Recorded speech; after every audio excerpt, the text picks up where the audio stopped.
ಅಲ್ಲ ವಿನೋದ್ ಸರ್ ಸಾರಿಪ್ಪ ಅವರ ತಂದೆಯವ್ರ ಜೊತೆ ಅಭಿನಯಿಸಿದ ದಿನಗಳನ್ನು ನಾನು ಮರಿಲಾರೆ.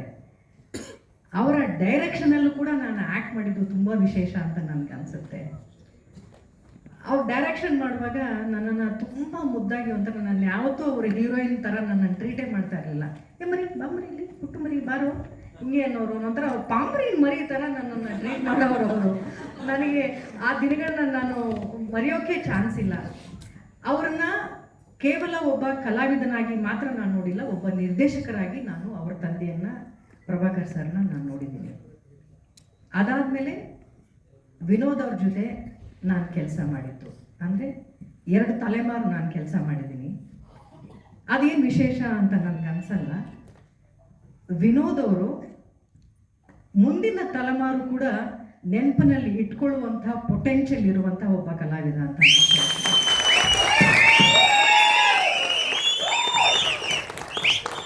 ಅವರ ಡೆಡಿಕೇಶನ್ ಈ ಸಿನಿಮಾದಲ್ಲಿ ಅದ್ಭುತ. ನಾನು ಅವರ ಡೆಡಿಕೇಶನನ್ನು, ಅವರ ತಲ್ಲೀನತೆಯನ್ನು ಸ್ಪಾಟಲ್ಲಿ ನೋಡ್ತಾ ಇರ್ಬೇಕಾದ್ರೆ ನನಗೆ ಅನಿಸ್ತಾ ಇತ್ತು ಇದು ತುಂಬ ಲೇಟು ರೀ ಅಂತ.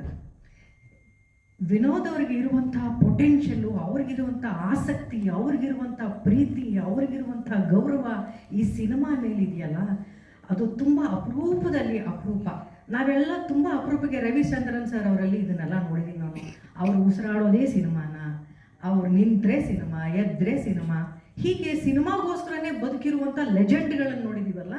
ಆ ಸಾಲಿಗೆ ಬಹುಶಃ ವಿನೋದ್ ಪ್ರಭಾಕರ್ ಅಷ್ಟು ಪ್ರೀತಿ ಈ ಸಿನಿಮಾ ಬಗ್ಗೆ, ಅಷ್ಟು ಪ್ರೀತಿ. ಒಬ್ಬ ಸಿನಿಮಾ ಹೀರೋಗೆ ಸಿನಿಮಾ ಶೆಡ್ಯೂಲ್ ಮುಗಿದ ತಕ್ಷಣ ಬೇರೆ ಸಿನಿಮಾಗಳ ಬಗ್ಗೆ ಮಾತಾಡ್ತಾ ಇರ್ತೀವಿ, ಬೇರೆ ಕತೆಗಳು ತೊಗೊಳ್ತೀವಿ, ನೆಕ್ಸ್ಟ್ ಯಾವ ಪ್ರೊಡ್ಯೂಸರ್ ನಮಗೆ ಅಡ್ವಾನ್ಸ್ ಕೊಡ್ತಾರೆ ಅಂತ ನೋಡ್ತೀವಿ, ನೆಕ್ಸ್ಟ್ ಕತೆ ನೋಡ್ತೀವಿ. ಆದರೆ ಇವತ್ತಿನವರೆಗೂ ಈ ಸಿನಿಮಾ ರಿಲೀಸ್ ಆಗೋವರೆಗೂ ಬಹುಶಃ ಈ ಟೀಮ್ ಎಲ್ಲ ಕೂತ್ಕೊಂಡು ಕರೆಕ್ಷನ್ ಮಾಡ್ತಾನೆ ಇರುತ್ತೆ ಅಂತ ಅನ್ಸುತ್ತೆ ನನಗೆ. ಸಿನಿಮಾ ರಿಲೀಸ್ ಆಗೋವರೆಗೂ ಒಂದು ತುಡಿತ ಇದೆಯಲ್ರಿ, ಆ ತುಡಿತ ನಾವು ಸಾಯಿಸ್ಕೊಂಡ್ಬಿಡ್ಬಾರ್ದು. ಜನಕ್ಕೆ ಹೋಗೋವರೆಗೂ ಇನ್ನೇನಾದ್ರು ಕರೆಕ್ಷನ್ ಮಾಡ್ಬೋದಾ, ಇನ್ನೇನಾದ್ರೂ ಬೆಟರ್ಮೆಂಟು ಜನಕ್ಕೆ ನಾವು ಕೊಡ್ಬೋದಾ ಅನ್ನುವಂಥ ಆ ತುಡಿತ ಇದೆಯಲ್ಲ, ಆ ತುಡಿತನ ಹೀಗೆ ಜೀವಂತವಾಗಿ ಇಳಿಸ್ಕೊಳ್ಳಿ ವಿನೋದ್ ಅವರೇ ಅಂತ ಹೇಳ್ತೀನಿ. ಈ ಸಿನಿಮಾದಲ್ಲಿ ನೀವು ನೋಡಿರ್ಬೋದು, ಅವ್ರು ವಿಭಿನ್ನವಾಗಿ ಕಾಣೋದಕ್ಕೆ ಅವ್ರ ಮೇಕಪ್ಪು, ಕಣ್ಣಿಗೆ ಕಾಂಟ್ಯಾಕ್ಟ್ ಲೆನ್ಸ್ ಎಲ್ಲ ಹಾಕ್ಕೊಂಡು ಕಣ್ಣು ಮಿಟಕ್ಸ್ದಂಗೆ ಕೆಲವು ಸೀನ್ಗಳಲ್ಲಿ ಅವ್ರು ಆ್ಯಕ್ಟ್ ಮಾಡಬೇಕು. ಕೆಲವು ಫೈಟಿಂಗ್ ಸೀನ್ಗಳಲ್ಲಿ ಅವ್ರು ಆ್ಯಕ್ಟ್ ಮಾಡ್ತಾ ಇದ್ದಾರೆ. ಬಹುಶಃ ವಿನೋದ್ ಪ್ರಭಾಕರ್ ಮಾತ್ರ ಅಲ್ಲ, ನೋಡ್ತಾ ಇರುವಂಥ ಪ್ರೇಕ್ಷಕನು ಕೂಡ ಕಣ್ಣು ಮಿಟಕ್ಸ್ದೆ ಆ ಸೀನ್ಗಳನ್ನ ನೋಡ್ತಾನೆ ಅಂತ ಅಷ್ಟು ಚೆನ್ನಾಗಿ ಫೈಟಿಂಗ್ ಮಾಡಿದ್ದಾರೆ. ಬಹುಶಃ ಸಿನಿಮಾಗಳಲ್ಲಿ ತುಂಬ ಕಷ್ಟವಾದಂಥ ಒಂದು ವಿಭಾಗ ಅಂತ ಯಾವ್ದಾದ್ರು ಇದ್ದರೆ ಅದು ಫೈಟರ್ಸ್. ಆ ಸಾಂಗ್ಗಳಲ್ಲಿ ತುಂಬ ಏನು ಅಷ್ಟು ಕಷ್ಟ ಇರಲ್ಲ, ಬಿಸಿಲು ಇರ್ಬೋದು, ಕಷ್ಟವಾದಂಥ ಸ್ಟೆಪ್ ಇರ್ಬೋದು ಅಂತ ಬಿಟ್ಟರೆ ಟೆಕ್ನಿಷಿಯನ್ಸ್ಗಳಿಗೂ ಅಷ್ಟು ಕಷ್ಟ ಆಗಲ್ಲ. ತುಂಬ ಕಷ್ಟ ಇರೋದು ಫೈಟರ್ಸ್ಗಳಿಗೆ ಮಾತ್ರ. ಈ ಫೈಟರ್ಸ್ಗಳನ್ನ ತುಂಬ ಪ್ರಜ್ಞೆಯಿಂದ ನಿಭಾಯಿಸೋದು ಬಹಳ ಕಷ್ಟ. ನಾನು ಅದನ್ನು ತುಂಬ ಹತ್ತಿರದಿಂದ ನೋಡಿದ್ದು. ಆ ಫೈಟರ್ಸ್ಗಳ ಮೇಲೂ ಕೂಡ ಒಂದು ಕಾಳಜಿ ಇದ್ದು ಅವ್ರನ್ನ ಹೇಗೆ ನಡೆಸ್ಕೊಳ್ಬೇಕು, ಅವ್ರಿಗೆಲ್ಲೂ ಕೂಡ ನೋವಾಗದೇ ಇರೋ ಹಾಗೆ. ಆದರೆ ಅವ್ರ ತಲೆನ ಕೊಚ್ತಾ ಇರಬೇಕು, ಆದರೂ ಅವ್ರನ್ನ ಮುಟ್ಟಬಾರ್ದು. ಈ ಥರದ ಒಂದು ಟಾಸ್ಕ್ಗಳನ್ನು ಮಾಡೋದು ತುಂಬಾ ಕಷ್ಟ ಇದೆ. ಒಂದೇ ಶಾರ್ಟಲ್ಲಿ 10 ಜನ ನೋಡಿಬೇಕು. ಒಬ್ಬನಿಗೆ ಮಚ್ಚಲ್ಲಿ ಹೊಡೆದು, ಇನ್ನೊಬ್ರಿಗೆ ದೊಣ್ಣೆಯಲ್ಲಿ ಹೊಡೆದು, ಇನ್ನೊಬ್ಬನಿಗೆ ಯಾವಾಗೂ ಒಂದು ಪಾತ್ರೆಯಲ್ಲಿ ಹೊಡೆದು, ಈ ಥರದ್ದೆಲ್ಲ ಒಂದು ವಿಭಿನ್ನವಾದಂಥ ಟಾಸ್ಕ್ಗಳನ್ನು ಹೀರೋಗಳಿಗೆ ಕೊಡ್ತಾ ಇರ್ತಾರೆ. ಅದನ್ನು ಒಬ್ಬ ಫೈಟರ್ಗೂ ಕೂಡ ಯಾವುದೇ ರೀತಿ ನೋವಾಗದೇ ಇದ್ದ ಹಾಗೆ ಆ್ಯಕ್ಟ್ ಮಾಡೋದಂಥ 3 ಕಲಾವಿದರನ್ನ ನಾನು ನೋಡಿದ್ದು. ಒಬ್ಬರು ಮೊದಲಿಗರು, ಅದು ಟೈಗರ್ ಪ್ರಭಾಕರ್ ಅವರು.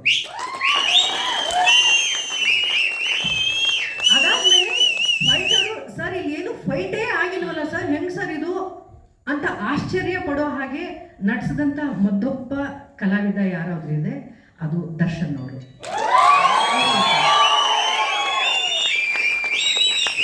ನಾನು ಈ ಸಿನಿಮಾದಲ್ಲಿ ಫೈಟರ್ಸ್ಗಳನ್ನ ನೋಡ್ತಾ ಇದ್ರೆ ನಿಜವಾಗ್ಲೂ ಅವ್ರು ಫೈಟ್ ಮಾಡಿದ್ರೆ ನೆಲದ ಮೇಲಿರೋ ಧೂಳೆಲ್ಲ ಎದ್ದು ಬರ್ತಾ ಇತ್ತು. ನಾನು ಅನ್ಕೊಂಡೆ ಅವ್ನು ಇಬ್ಬರಿಗಾರು ಬಿದ್ದಿರುತ್ತೆ ಏಟು ಅಂತ ಅನ್ಕೊಂಡ್ರೆ, ಫೈಟರ್ ಎದ್ದು ನಿಂತ್ಕೊಂಡು sir thank you sir, thank you sir ಅನ್ಕೊಂಡು ನಕ್ಕೊಂಡು ಹೋಗ್ತಾ ಇದ್ದಾರೆ. ಅಂದರೆ ಅವ್ರಿಗಿರೋಂಥ ಟೈಮಿಂಗ್ ರೀ, ಅದು ಅವ್ರ ಅಪ್ಪನಿಂದ ಬಂದಿರೋ ನನಗೆ ಎಷ್ಟು ಖುಷಿ ಆಯ್ತು ಗೊತ್ತಾ. ಈ ಥರದ್ದೆಲ್ಲ ವಿಶೇಷವಾದಂಥ ಗುಣ ಇದೆ.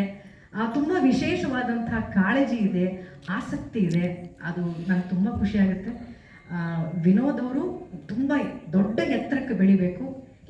ಈ ಒಂದು ಕನ್ನಡ ಚಿತ್ರರಂಗಕ್ಕೆ ಒಬ್ಬ ದೊಡ್ಡ ಆಸ್ತಿಯಾಗಿ ಆಗುವಂಥ ಎಲ್ಲ ಪೊಟೆನ್ಷಿಯಲ್ ವಿನೋದ್ ಅವರಲ್ಲಿದೆ.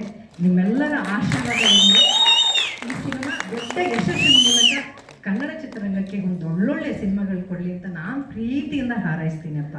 ಆಮೇಲೆ ಈ ಚಿತ್ರದ ನಾಯಕಿ ಎಷ್ಟು ಮುದ್ದಾಗಿ ಕಾಣ್ತಾರೆ ಈ ಸಿನಿಮಾದಲ್ಲಿ ಅಂದರೆ ಅಷ್ಟು ಮುದ್ದಾಗಿ ಕಾಣ್ತಾರೆ.